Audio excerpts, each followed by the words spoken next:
사랑하는 성도 여러분, 지금 여러분들은 어느 모습으로 어느 자리에 있습니까?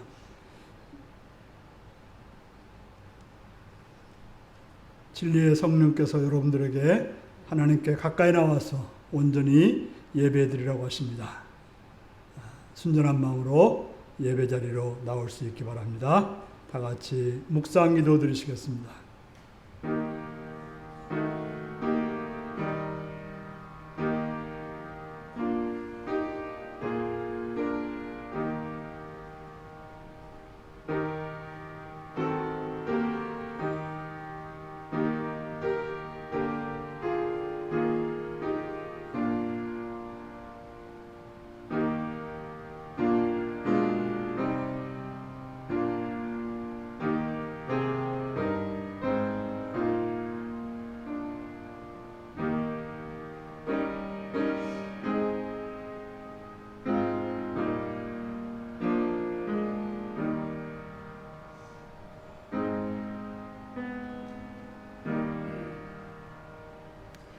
사도신경으로 우리의 신앙을 고백하시겠습니다. 나는 전능하신 아버지 하나님, 천지의 창조주를 믿습니다. 나는 그의 유일하신 아들, 우리 주 예수 그리스도를 믿습니다. 그는 성령으로 잉태되어 동정녀 마리아에게서 나시고 본디오 빌라도에게 고난을 받아 십자가에 못 박혀 죽으시고 장사된 지 사흘 만에 죽은 자 가운데서 다시 살아났으며 하늘에 오르시어 전능하신 아버지 하나님 우편에 앉아 계시다가 거기로부터 살아있는 자와 죽은 자를 심판하러 오십니다. 나는 성령을 믿으며 거룩한 공교회와 성도의 교제와 죄를 용서받는 것과 몸의 부활과 영생을 믿습니다. 아멘. 찬송가 19장을 부르시겠습니다.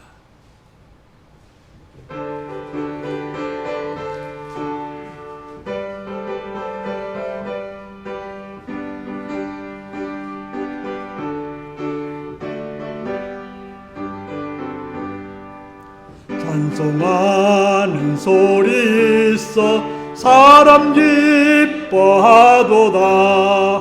하늘 아버지의 이름 거룩하도다. 세상 사람 찬양하자. 거룩하신 하나님께 할렐루야 할렐루야 할렐루야 아멘. 하나님의 나라 권세 영원토록 있도다. 하나님의 영광 나라 거룩하도다. 하늘 보좌 계신 주님 세상 주관하시도다. 할렐루야 할렐루야 할렐루야 아멘. 하나님의 크신 섭리 그 뜻대로 되도다. 우리 아버지의 뜻은 거룩하도다. 주여 속히 마셔서 기쁜 나를 주옵소서. 할렐루야 할렐루야 할렐루야 아멘. 아멘. 이 시간 신미자 권사님 기도하시겠습니다.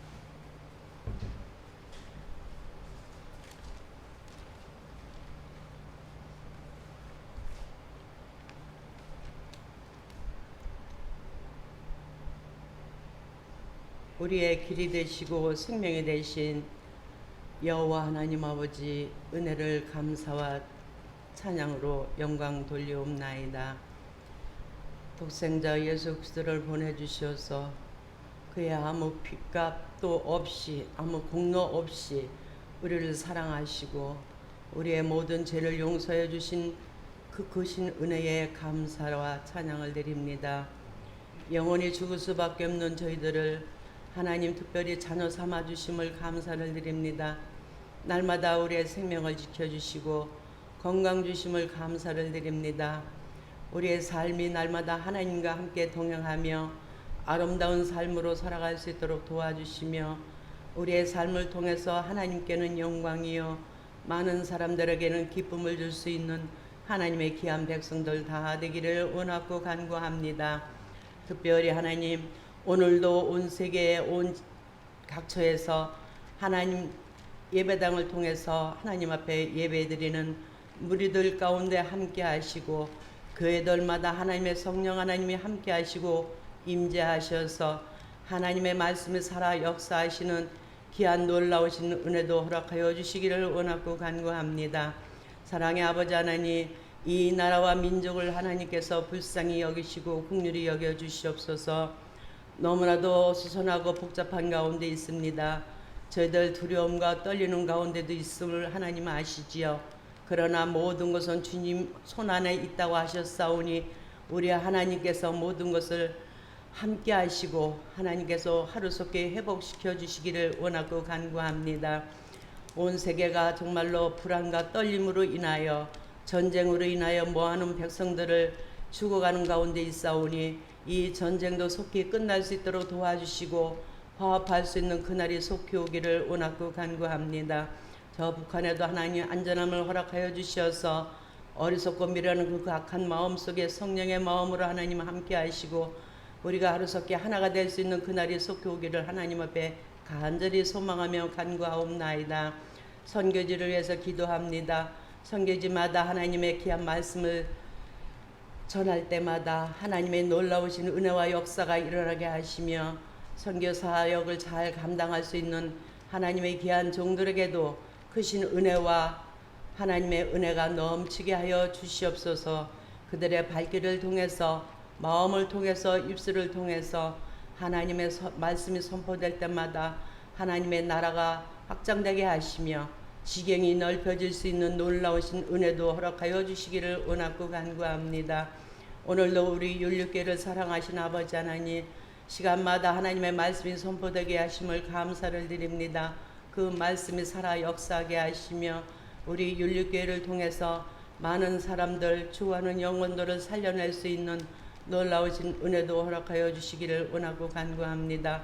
오늘도 나오지 못한 자들에게도 하나님 함께 하셔서 있는 곳에서 하나님 앞에 예배드릴 수 있는 동일한 은혜를 허락하여 주시기를 원하고 간구합니다.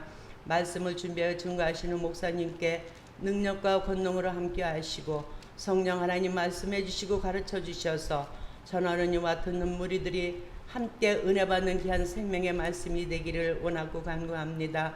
그 말씀을 듣는 무리들에게 날마다 새로운 피조물로 변화받을 수 있도록 도와주시며 악한 영으로 인하여 욕받지 않게 하시고 온전히 성령 하나님이 함께 하시고 주관하시고 역사하여 주시옵소서.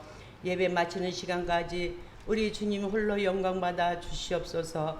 감사를 드려오며 예수님의 이름으로 기도하옵나이다. 아멘.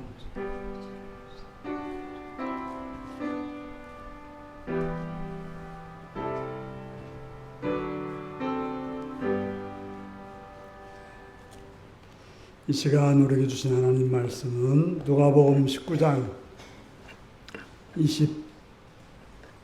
28절에서 40절까지 말씀입니다.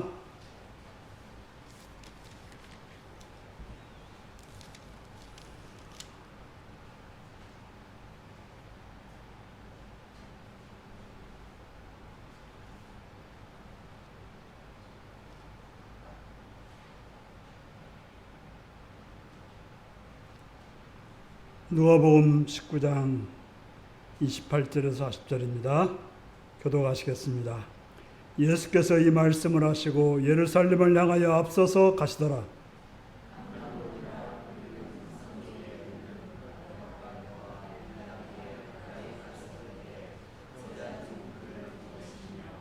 이르시되 너희는 맞은편 마을로 가라. 그리로 들어가면 아직 아무도 타보지 않은 나귀 새끼가 메어 있는 것을 보리니 풀어 끌고 오라.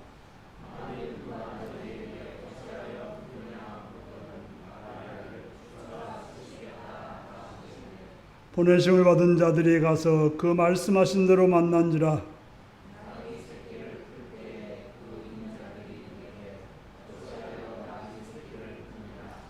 대답하되 주께서 쓰시겠다 하고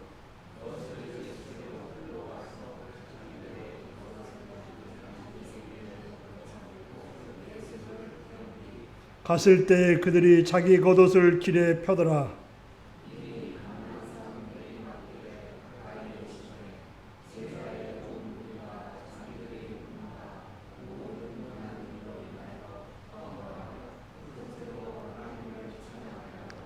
이르되 찬송하리로다. 주의 이름으로 오시는 왕이여, 하늘에는 평하여 가장 높은 곳에는 영광이로다 하니,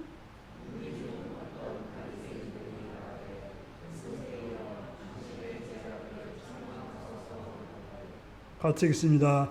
대답하여 이르시되 내가 너희에게 말하노니 만일 이 사람들이 침묵하면 돌들이 소리를 지르리라 하시니라. 아멘. 어린이들을 위한 기도를 드리겠습니다. 자비로우신 아버지의 사랑과 은총을 찬양하며 감사합니다. 이 시간 우리에게 또 어린이를 기도하게 하시니 감사합니다. 전능하신 아버지 하나님, 바라옵고 나옵기는 이 어린 생명들을 선하게 보호하시오며 함께 하시고 인도해 주셔서 건강하게 하시오며 지혜롭게 하시오며 밝고 맑고 선하게 하시오며 그들의 길이 주의 은총 안에서 바르게 살아갈 수 있도록 도와주옵소서. 부모들에게 지혜를 허락하시옵고 능력을 주셔서 자녀들에게 아름다운 모범이 되는 부모가 되게 하시옵시며 특별히 하나님의 말씀으로 하나님의 아름다운 성품을 보여줄 수 있는 귀한 부모들로 인도하여 주옵소서. 우리 어린이들이 거하는 곳을 보호하셔서 그들이 어느 곳에 있을지라도 하나님이 함께 하시옵시며 하나님의 보호하심 속에 건강하며 밝으며 또 좋은 이웃관계 속에서 선생님을 만나고 친구들을 만나서 복되고 아름답게 살아가게 없도록 도와주시고 함께하여 주옵소서. 감사드리옵고 예수님의 이름으로 기도드리옵나이다. 아멘. 찬송가 171장으로 찬양을 드리시겠습니다.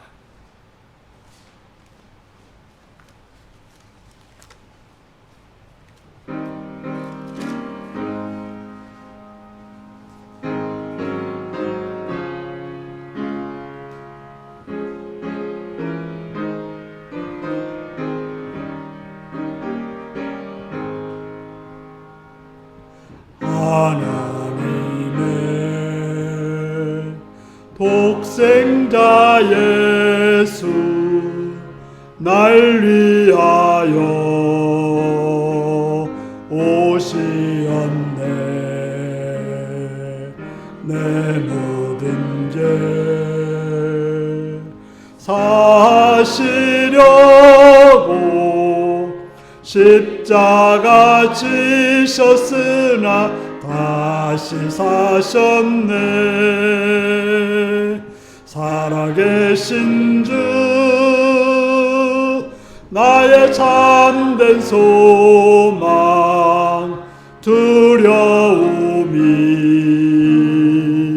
사라지네.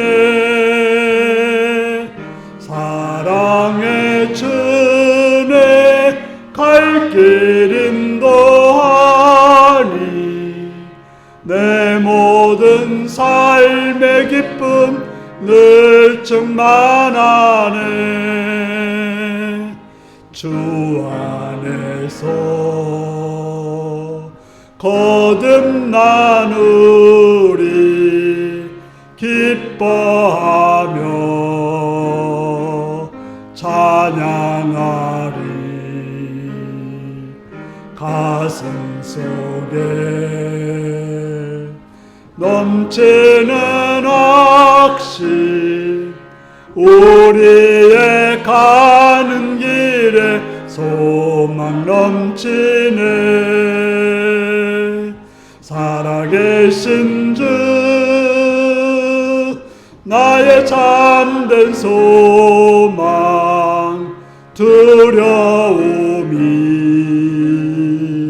사라지네. 사랑의 주 길 인도하니 내 모든 삶의 기쁨 늘 충만하네.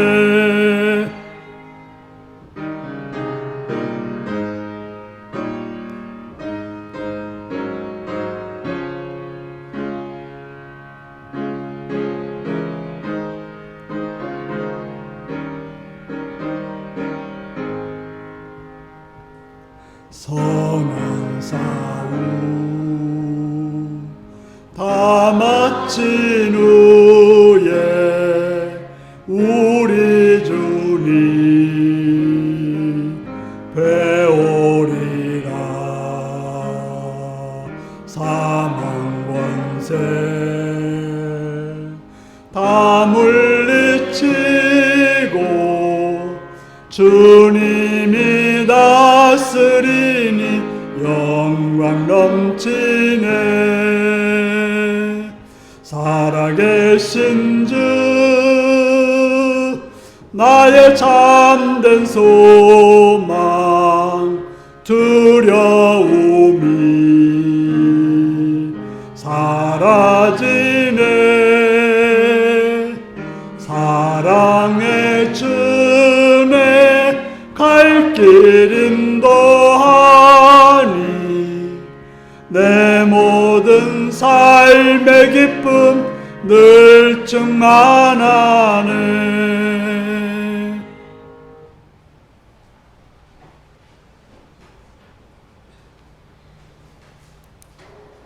네, 사랑 축복합니다.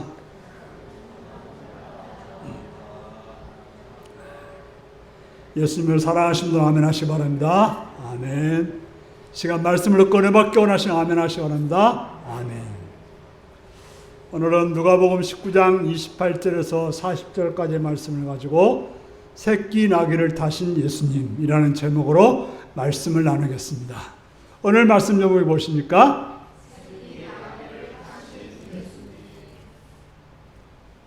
오늘 우리가 성경에서 보는 예수님의 모습은 앞장서서 당당하게 걸어가시는 모습을 보여주고 있습니다. 어디로 그렇게 가시는 것입니까? 우리가 계속해서 살펴보았듯이 예루살렘으로 가시고 있었습니다. 그 예루살렘에 무엇이 있습니까? 무엇이 기다리고 있습니까? 왕권이 기다리고 있습니까? 화려한 왕궁이 기다리고 있습니까? 실제로 예수님을 기다리고 있는 것은 조롱과 채찍과 피 흘림과 그래서 죽음으로 이어지는 십자가가 기다리고 있었습니다. 만일에 여러분들이 그런 길을 간다면 어떻게 하겠습니까? 가능하면 느리게 갈 것이고, 가능하면 뒤에서 가려고 할 것입니다. 지금 예수님은 혼자서 가시는 길이 아닙니다. 제자들과 함께 많은 무리들이 함께 가고 있었습니다. 그렇다면 뒤로 갈 수도 있고 너희들 먼저 가라고 할 수도 있는데 불구하고 예수님은 앞장서서 당당히 가고 있습니다. 구약에 나오는 인물 중에 야곱이라는 인물이 있습니다. 그 앞에 자신을 죽이겠다고 달려오는 에돔이 있을 때, 에서가 있을 때 그는 어떻게 행동합니까? 먼저 종들과 양들을, 짐승들을 다 앞에 내보냅니다. 그리고 자기의 부인과 자녀들을 그 뒤에 배치합니다. 또 자녀들을 배치할 때도 사랑하는 자녀는 제일 뒤에 배치하고 좀 덜 사랑하는 자는 앞에다가 배치합니다. 그리고는 자기는 강을 건너지도 않고 어떻게 해요? 야복강가에서 버티고 있습니다. 물론 그러다가 하나님의 천사를 만나서 씨름하고 하나님의 말씀을 듣는 계기가 되긴 했지만, 이처럼 사람의 심리라고 하는 것이 어려운 일을 앞에 두고 두려운 일을 앞에 두고 아픈 일을 앞에 두면 당당히 가기보다는 뒤로 물러서서 천천히 가려는 것이 사람들의 마음인 것입니다. 그런데 예수님은 마치 좋은 일을 보러 가는 사람처럼, 사랑하는 사람을 만나러 가는 것처럼 서둘러서, 그것도 앞장서서 가고 있었습니다. 그것은 바로 이 땅에 오신 예수님의 목적, 온 인류를 구원하려고 가시기 때문에 그러셨다라고 말씀하고 있는 것입니다. 뿐만 아니라 우리들도 주의 길을 갈 때는 그렇게 가야 된다고 하는 것입니다. 뒤에서 머뭇거리고 핑계대고 물러서는 자가 아니라 앞장서서 당당하게 가라고 말하고 있습니다. 가시는 길은 감난산 중턱에 있는 벳바게와 베단이라고 하는 마을을 끼고 가고 있었습니다. 우리가 감난산 하면 기억나는 장소가 무엇입니까? 바로 예수님께서 승천하신 장소이고, 또 승천하시면서 다시 오시겠다라고 말씀하신 그런 장소가 바로 감난산입니다. 여기서 나오는 벳바게라고 하는 마을은 그 말의 뜻이 덜 익은 무화과라는 뜻입니다. 여러분들이 무화과를 먹어봤겠지만은 잘 익은 무화과가 맛있지 덜 익은 무화과는 먹기가 힘듭니다. 예전에는 배가 고프면 그 익지도 않은 과일들을 따서 먹었습니다. 특별히 배고픈 여름에는 여기는 감들이 많지 않지만 전라도 지방에 가면 감들이 참 많거든요. 그러면 그 떫은 감을 따가지고 먹었습니다. 그냥 먹기 힘들으니까 어떻게 해요? 된장 찍어 먹어요. 된장 찍어 먹으면 좀 먹을만 하거든요. 얼마나 배고프면 그랬는가를 보여주고, 좀 기다릴 줄 아는 사람은 어떻게 해요? 그것을 거름더미에다가 비닐 같은 데 싸서 넣어 놓습니다. 그럼 거름속이 어때요? 따뜻하거든요. 가스 때문에. 그러면 그것이 좀 맛있게 익습니다. 아니면 어떤 거에 담궈뒀다가, 소금에 담궜다가 먹기도 하고, 어쨌건 배고프니까 먹으려고 애를 썼습니다. 요즘에는 그런 거 만들지도 않더라고요. 왜요? 먹을 게 많으니까. 마찬가지로 벳바게를 지난 많은 배고픈 사람들이 길에 달려있는 덜 익은 무화과를 따먹으면서 허기를 달래가면서 예루살렘으로 갔을 거라고 보여지는 것입니다. 그래서 예루살렘으로 올라가는 길이 굉장히 고갯길이었어요. 그래서 그 벳바게를 지날 때 허기지니까 그거라도 따먹으면서 지났다고 하는 것입니다.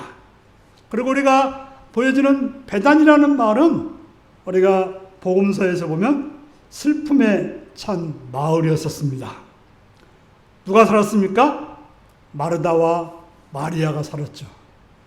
우리가 요한복음 보면 나사로가 죽게 되어서 예수님께 빨리 좀 와서 병들어 죽게 되니까 좀 와서 살려달라고 했지만 결국에는 죽은 다음에 와서 장례를 치르는 그때 예수님이 오게 되었던 것입니다. 그래서 이제 마르다가, 마리아가 왜 이제 오셨냐고 엉엉 우는 그런 장소가 베단이었고, 또 예수님도 그들의 우는 모습 때문에 같이 우셨다라고 말씀하는 장소가 그곳인 것입니다.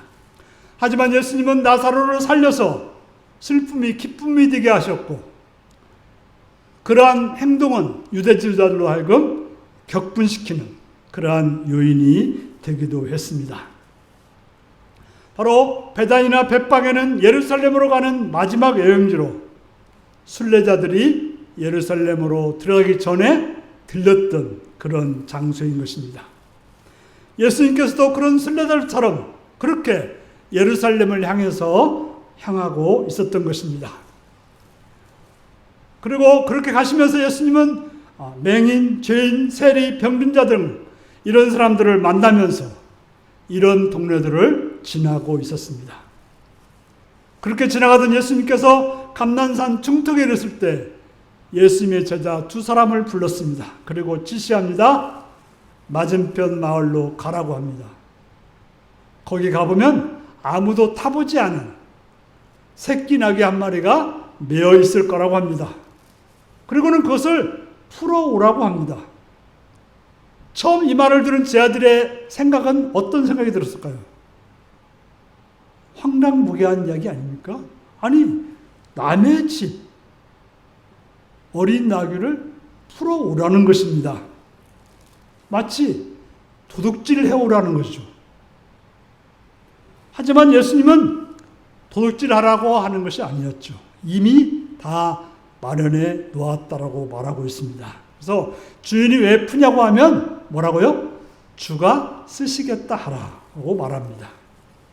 제 아들은 예수님 말씀을 따라갔습니다. 건너편 마을로 왔을 때 그곳에 예수님 말씀처럼 새끼 나귀 하나가 묶여 있었고 그것을 풀었을 때 주인이 와서 왜 풀어가시오? 라고 했을 때 뭐라고 했어요? 주가 쓰시겠다라고, 주님께서 쓰신다고 합니다 라고 말씀했던 것입니다. 그러고는 예수님이 타시려고 하자 자신들의 겉옷을 그 나귀에 걸쳐놓고 예수님을 올라타시게 하였던 것입니다. 예수님이 나귀를 타고 가시자 제 아들은 자기 겉옷들을 벗어서 길에다가 폈습니다. 그러자 예루살렘에 가까이 왔을 때 많은 사람들이 그런 예수님을 환영하며 자신들의 옷을 길에다가 펼쳐놓기도 하고 길가에 있던 종려나무를 꺾어서 바닥에 깔기도 했던 것입니다. 왜냐하면 그들은 생각하기를 이제 드디어 예수님이 예루살렘에 와서 왕이 되는 겁니다. 그들을 로마의 압제에서 우리를 해방시켜 주는 겁니다. 우리가 이 배고프고 어렵고 힘든 모든 상황을 해결해 주신 분으로 생각하고 그렇게 기뻐했던 것입니다. 왜 그렇습니까? 그들은 예수님께서 죽은 자를 살렸고 불치에 병든 자를 고쳐주었고 또 떡 5개와 물고기 5마리를 가지고 5,000명을 먹이는 그런 놀라운 일을 행했기 때문에 바로 예수님이 그렇게 어린 나귀를 타고 갈 때 그러던 예수님이 지금 예루살렘에 가서 왕이 될 거라고 찬양을 했던 것입니다.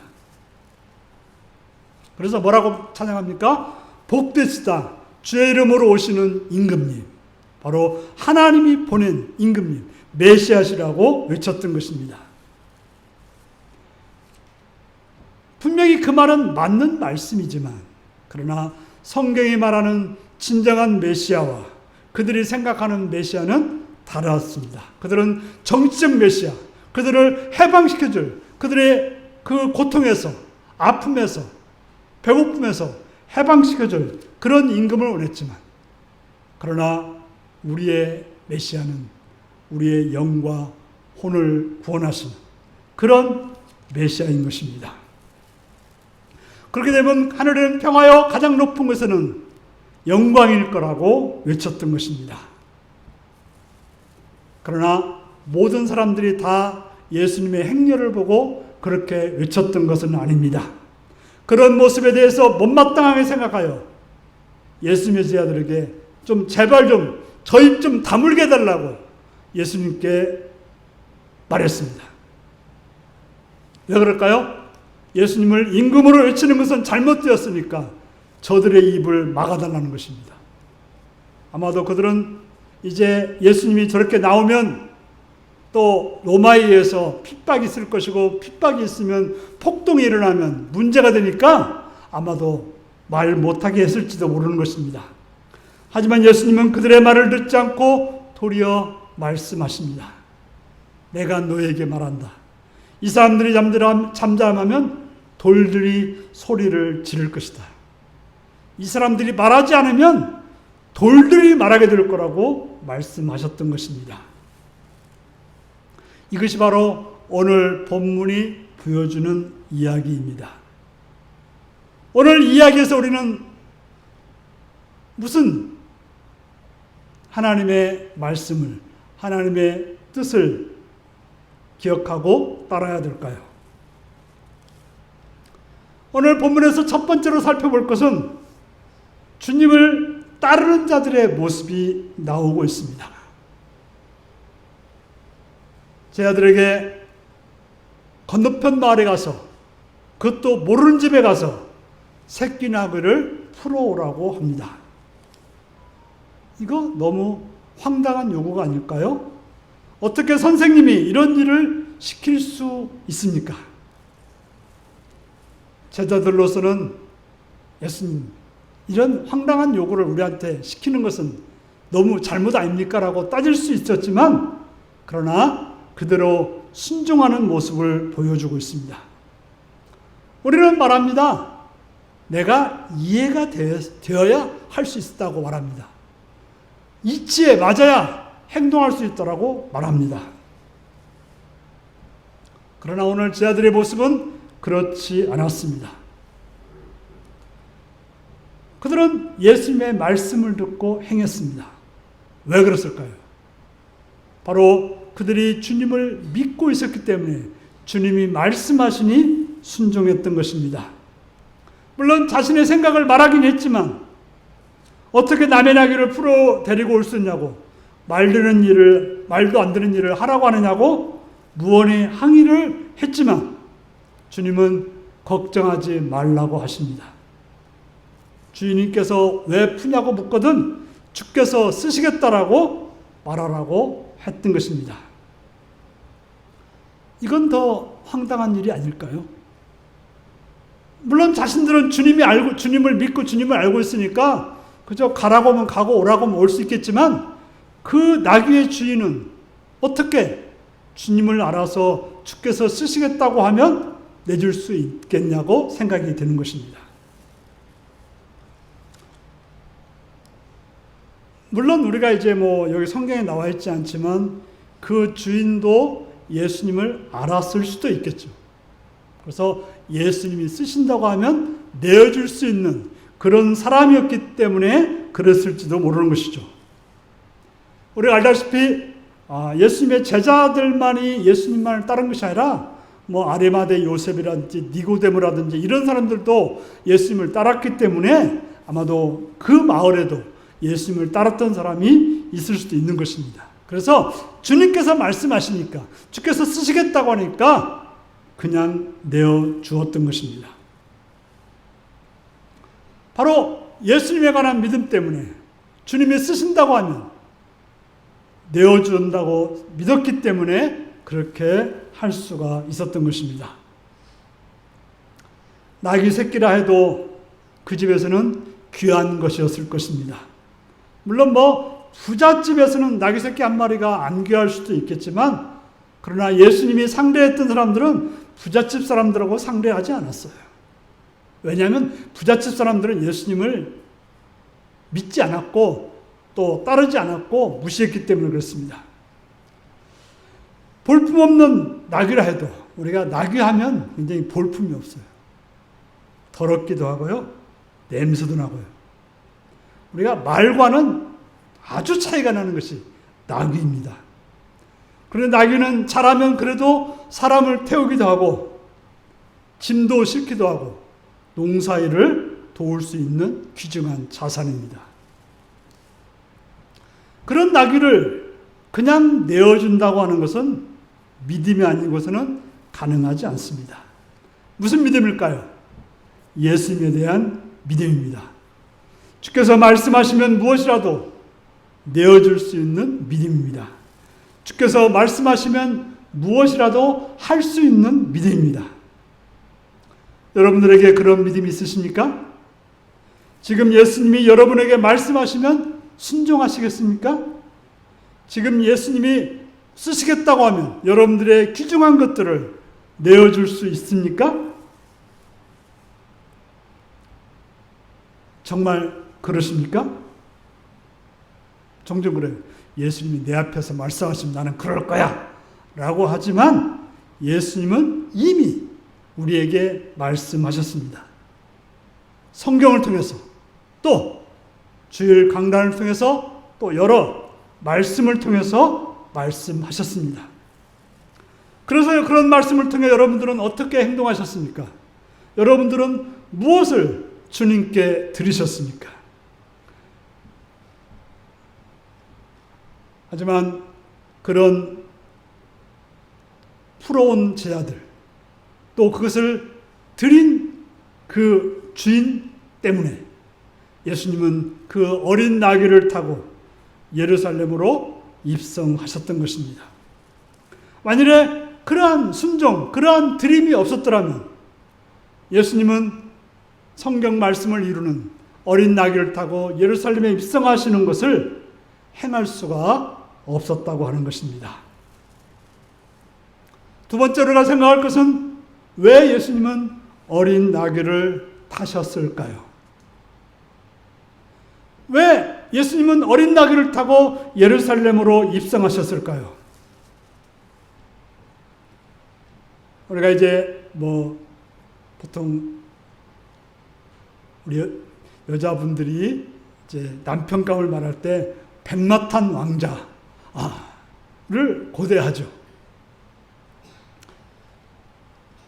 왜냐하면 이것은 굉장히 멋진 모습의 어떤 상징이죠. 그래서 왕자나 왕이나 백마를 타고 올 때 아주 멋질 것입니다. 만약에 예수님이라면, 예수님이 위대하신 분이고 만왕의 왕이시라 한다면 어떻게 해요? 세상에서 가장 멋진 그런 말을 타고 입성해야 되는 거 아닐까요? 어느 왕이 나귀를 타는 왕이 있습니까? 없습니다. 물론 이제 코끼리를 타는 왕들은 있더라고요. 큰 코끼리, 굉장히 위험이 있죠. 그러나 나귀를 타는 왕은 없습니다. 하지만 이스라엘 백성들은 왕을 세울 때 처음에 나귀를 탑니다. 하나의 상징이죠. 그리고 보통 왕이라고 하면 우리가 이제 영화나 드라마를 보면 그 영국의 황제라고 하나요? 영국의 황제가 등장할 때 어때요? 군악대가 빵빠레를 울리면서 그 엘가의 위풍당당한 행진곡 쫙 연주하면서 이렇게 나가는 것입니다. 근데 만왕의 왕이신 예수님께서 예루살렘 입성하려면 어떻게 해야 될까요? 빨간 양탄자가 커플에 쫙 깔려야 되고, 또 군악대들이 쫙 도열해야 되고, 멋진 악단들이 연주를 해야 되고, 그래야 되는 거 아닐까요? 그런데 예수님께서 예루살렘으로 오셨을 때 그 행렬의 모습은 어떠했습니까? 붉은 카페트가 깔렸습니까? 뭐가 깔렸어요? 남루한 사람들의 옷이 깔렸습니다. 실제로 우리도 여름에 보면 다들 땀나서 냄새 나잖아요. 그 사람들은 다 더운 지방이기 때문에 냄새나는 옷일 가능성이 100%입니다. 그리고 또 부자들이 아니었기 때문에 허름한 옷을 깔았습니다.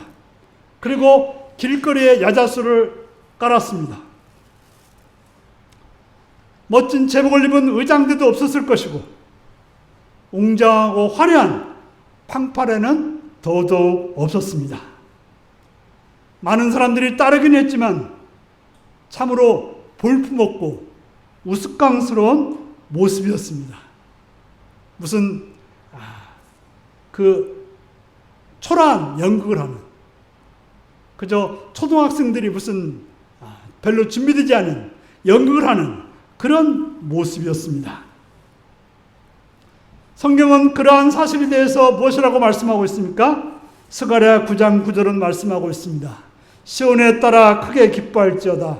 예루살렘에 따라 즐거이 부를지어다. 보라, 내 왕이 내게 임하나니 그는 공의로우시며 구원을 베푸시며 겸손하여서 나귀를 타시나니 나귀의 작은 것 곧 나귀 새끼니라. 스가랴 9장 9절은 이렇게 예수님께서 예루살렘으로 입성하실 때 겸손하여서 나귀를 탄다고 말하고 있습니다. 나귀의 새끼를 탄다고 말하고 있습니다. 여기서 보면 그 성경학자들은 겸손하다는 번역 부분을 겸손하다는 말보다는 자기를 낮춘다가 아니라 비천하다, 낮은 모습이다 라고 번역하는 것이 맞다고 말하고 있습니다. 바로 예수님은 그런 비천하고 볼품없는 모습으로, 초라한 모습으로 예루살렘에 입성하셨던 것입니다. 왜 그랬을까요? 하나님의 아들이신 예수님이 세상 최고의 아름다운 모습으로 입성할 수는 없을까요? 물론 마지막에 예수님이 다시 오실 때는 우리가 상상할 수 없는 놀라운 장면으로 오실 것은 분명합니다. 그러나 예수님께서 예루살렘에 입성할 때는 전혀 그렇지 않은 모습으로 입성했던 것입니다. 바로 하나님의 의도가 있었던 것입니다. 예수님은 어디에 오셨습니까? 왕실에 오셨습니까? 아닙니다. 짐승들이 사는, 사람들이 사는 곳도 아니고 짐승들이 사는 그런 우리간 가축의 집에서 예수님은 태어나셨던 것입니다. 좋은 옷을 입고 화려한 집에 있었던 것이 아니라 풍성한 음식과 수많은 사람들의 높임과 대접을 받은 것이 아니라 남루하고 허름하고 초라한 그러한 장소에 그러한 모습으로 오셨다고 하는 것입니다. 하나님의 나라는 어디에 어떤 모습으로 오실까요? 누구도 기대하지 않는, 누구도 예상하지 않는 작고 초라하고 관심을 두지 않는 그런 변두리로 오시는 것입니다. 여러분, 우리나라에 복음이 선포될 때 어디 먼저 선포된지 아세요? 도시 먼저 온 것이 아니라 시골 먼저 왔어요. 부자 먼저 온 게 아니라 가난한 사람들에게 먼저 왔습니다. 하나님의 역사는 항상 중앙에서 일어나지 않았습니다. 어찌 보면 볼품없고 연약한 자들이 그들의 순종을 통해서 아름다운 헌신을 통해서 이루어진 것입니다. 변두리에서 하나님의 역사는 겨자씨처럼 누룩처럼 작지만 시작돼서 놀라운 열매를 맺게 되는 것입니다. 그래서 예수님을 만난 사람들은 처음에는 도대체 만난 건지 안 만난 건지 모릅니다. 아무런 일이 일어나지 않은 것처럼 보입니다. 그래서 예수님을 만났다는 사실에 대해서 아무도 주목하지 않습니다. 예수님이 이 땅에 오셨을 때 누가 주목했습니까? 유대 왕이 주목했습니까? 유대의 종교 지도자들이 주목했습니까? 예수님을 찾아온 사람은 누구였습니까? 누가복음에 보면 들판에 양을 치던 목자만이 예수님을 찾아왔다라고 말하고 있습니다. 물론 마태복음 보면 동방박사들이 찾아왔다고는 하지만 그것도 먼 지방에서 찾아온 것이죠. 중심에서 찾아온 게 아니라 외곽에서 찾아온 것입니다. 그리고 예수님을 그렇게 따르던 제자들마저도 예수님에 대해서 예수님이 비참해지자, 예수님이 조롱받자 배반하고 같이 조롱하고 도망가 버렸다라고 성경은 말하고 있습니다. 그리고 예수님은 마지막에 십자가에서 가장 치욕스러운 모습으로 저주받은 모습으로 죽었던 것입니다. 십자가는 우리에게 구원에 있어서 가장 중요한 사건입니다. 하지만 그 당시에 누가 십자가에 죽으신 예수님을 우러러 보기나 했습니까? 물론 백부장이 그런 모습을 보고 하나님의 아들이었다라고 고백하긴 했지만 그것은 수만 수천 사람 중에서 한 사람일 뿐이었던 것입니다. 그럼 우리는 이러한 하나님이 예수님을 통해서 우리에게 보여주시는 것들에 대해서 주목할 수 있는 눈이 필요합니다. 우리는 지금 어떤 것에 영적 관심을 가지고 살아가고 있습니까? 어떤 사람에 대해서 관심을 가지고 살고 있습니까? 돈 많고 멋지고 권력 있는 사람에게 관심을 가지십니까? 그들을 통해서 하나님 나라가 확장될까요? 우리는 돈이, 권력의 크기가, 규모가 하나님의 역사를 이룰 것처럼 생각합니다. 그런 것에 자꾸 속아 그걸 통해서 하나님의 역사를 이룰 거라고 생각이 됩니다. 그래서 교회 국회의원이 오면 하나님 나라가 확장될 것 같고, 교회 갑부가 오면 교회가 성장할 것처럼 말합니다. 하지만 그것은 속는 행위가 되는 것입니다. 하나님 나라는 그렇게 오지 않습니다. 만일에 그렇게 온다면 예수님께서 그 볼품없는 새끼 나귀를 타고 오지 않았을 것입니다.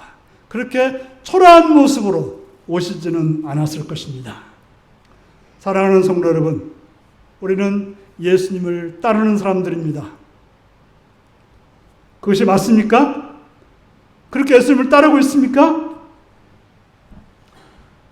제가 믿기는 진정 여러분들은 분명 예수님을 따르는 사람들입니다. 그래서 이렇게 모여서 예배드리고 또한 세상 사람들도 여러분들이 그렇다는 것을 알고 있습니다.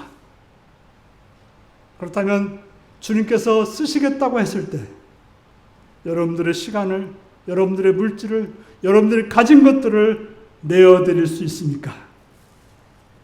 내가 꼭 써야 할 것을, 내가 꼭 필요한 것을 주님이 원하신다고 드릴 수 있습니까?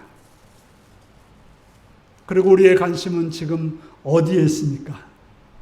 화려한 것에 있지 않습니까? 큰 것에 있지 않겠습니까?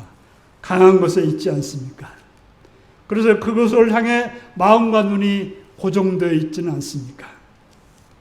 우리는 예수님을 따르는 자들입니다. 그렇다면 낮아지신 예수님을, 빛나신 예수님에게 관심을 가져야 되고 그분이 말씀하시는 소리를 들어야 될 것입니다. 우리는 그렇게 행한 예수님처럼 우리의 관심이 연약한 자들에게, 우리의 사랑이 비천한 자들에게, 우리의 도움이 부족한 자들에게 있어야 하지 않겠습니까? 바로 그것이 예수님을 따르는 행동이지 않을까요? 앞서가셨던 예수님을 우리도 따라갈 수 있기를 바랍니다. 연약하고 비천한 새끼 나귀를 타고 가셨던 예수님의 뒤를 예수님의 가신 대로 따라가시는 성도님들이 되시기를 바랍니다. 기도하겠습니다. 사랑하는 성도 여러분, 지금 여러분들은 무엇을 따라가고 있습니까? 누구를 따라가고 있습니까? 예수님이 어떤 분인지를 분명히 알아서 예수님의 가신 길을 따라갈 수 있는 복된 여러분들을 위해서 다 같이 기도하시겠습니다.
자비로우신 아버지 하나님, 우리에게 예수님을 보내셨고 예수님을 통해서 놀라운 구원의 역사를 이루신 아버지 하나님, 그 예수님을 바르게 바라보고 바르게 따라감으로 그 구원의 길을 이루는 삶이 되게 하여 주옵소서.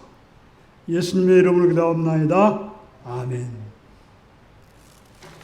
찬송가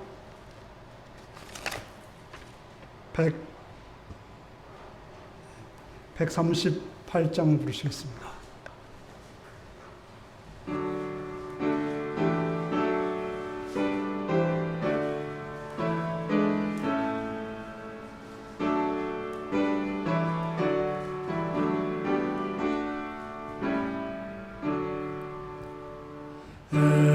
햇빛을 받는 곳마다 주 예수 다스리시고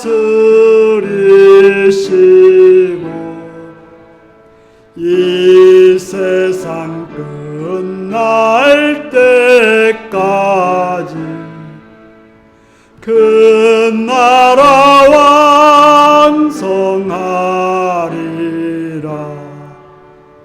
주님을 찬양하면서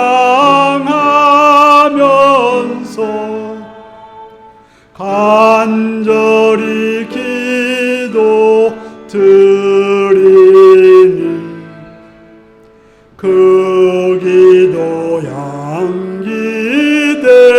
양기되어서 주 앞에 상달하도다. 온 세상 모든 사람들 그 사랑 찬송하도다.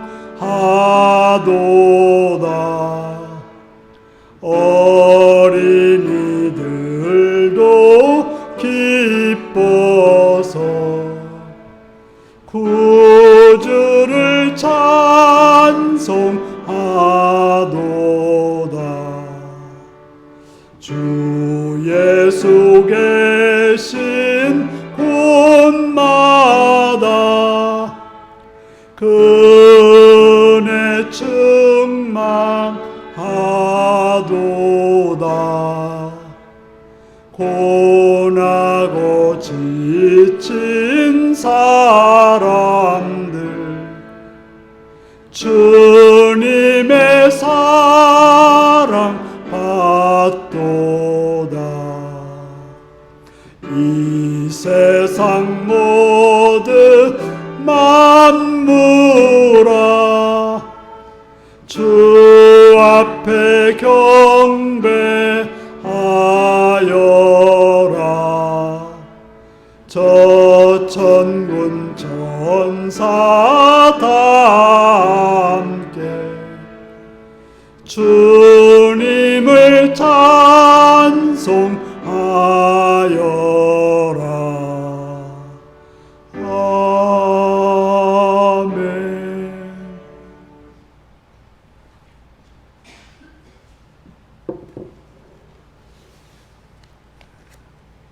11정은 구민진 김승교 선배님 들었습니다. 이호희 박준희 권사님 들으셨습니다. 감사한금 예배드리게 하심을 감사합니다. 이문부인 장정순 권사님, 정충은 이수종 일사님 들으셨습니다. 은혜와 자비의 주님 예배케 하시니 감사합니다.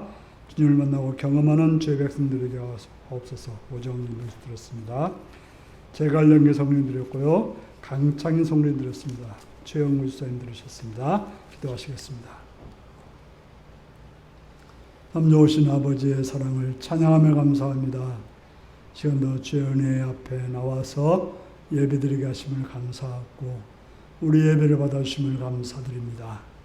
이 시간 물질들에 헌신합니다. 특별히 하나님이 주인 되시고 모든 걸 되시는 분임을 믿는 믿음으로 11절을 드렸습니다. 주님, 드려진 손길들을 기억하시었고 하나님께서 그들에게 그 믿음에 따라서 선하게 풍성하게 복되게 갚아 주옵소서. 그들의 삶이 풍성케 하시옵시며 놀라운 은혜로 덧입혀 주옵소서. 여러 가지 제목을 가지고 감사하는 손길들을 기억하시고 그들의 감사를 기억하시옵시며 그들의 감사를 받으셔서 그들이 더 많은 감사로 하나님께 영광 돌릴 수 있는 삶이 되게 하여 주옵소서. 또한 주일을 드린 손길도 있사오니 기억하시옵고 그들의 헌신을 받으시오며 그들의 드려진 손길을 복을 내려주셔서 그들의 삶이 풍성하고 또 형통하는 삶으로 인도하여 주옵소서. 감사드리옵고 예수님의 이름으로 기도하옵나이다. 아멘. 다 같이 와서 635장 부르시겠습니다.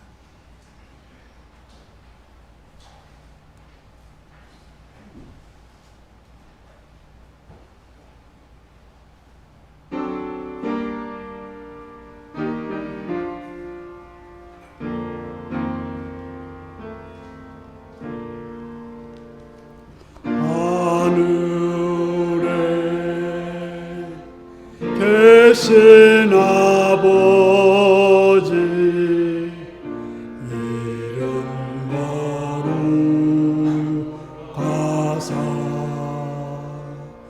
주님 나라 임하시고 뜻이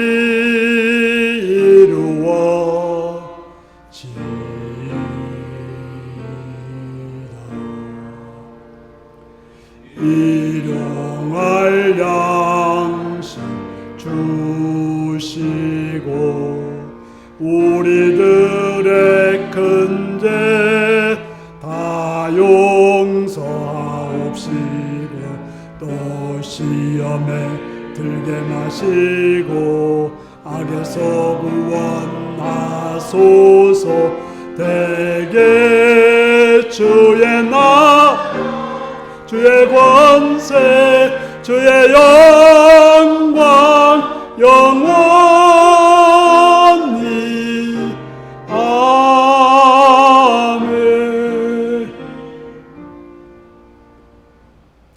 사랑하는 성도 여러분, 예수님이 가신 길을 정확히 보고 그 뒤를 따라서 예수님이 처한 곳에 예수님이 행하는 일에 행할 수 있는 복된 여러분들이 되시기를 바랍니다.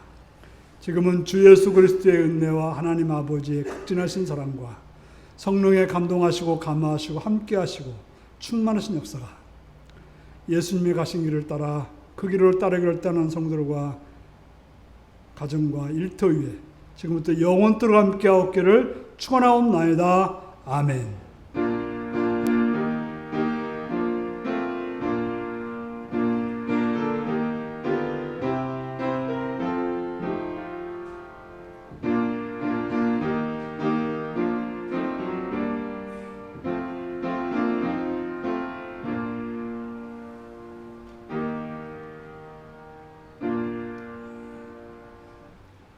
예수님의 가신 길을 똑바로 보고 따라가겠습니다.